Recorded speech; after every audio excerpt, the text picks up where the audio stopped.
Jamaica, Barbados, Trinidad, and many of the former Caribbean colonial countries, the countries that were once colonies of Britain, they went in the 1960s and in that period were affected by what was happening in the world. And of course, by the 1970s, they met with the oil crisis.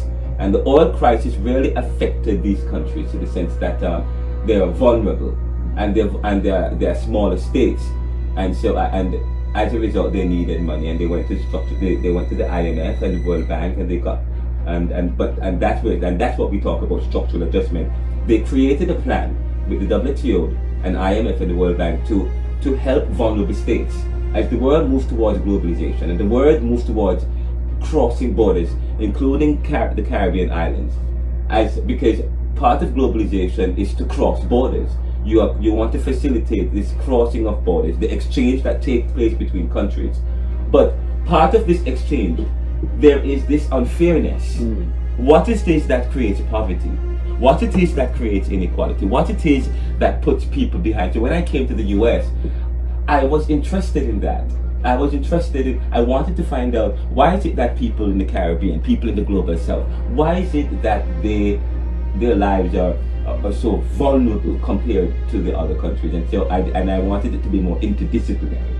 And so that led me to the point of wanting to explore the issues of poverty, because I come from poverty in a sense, not really poverty but I come from compared to the US, I come from poverty, and the experience of poverty, as I said to you, is different.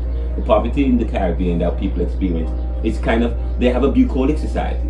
In the US and post-industrial country, the kind of society is different. So I wanted to understand that, and the international arrangements that creates income inequality, poverty, and then explore solutions to that. And so of course when I came here, I started to I worked with Martin Oppenheimer and Walter Litt and some of these people to study this concept of globalization. And of course I was reading several books. Martin Oppenheimer was very influential in my life. But I wanted to understand, I was interested in globalization because Jamaicans travel, people of the Caribbean, the world is about travel. People travel, and I said in the book, people travel for opportunity. Right. People travel to get to the next level, and the world has always been about travel. But of course there are those who are preventing travel. There's the immigration issue, and I wrote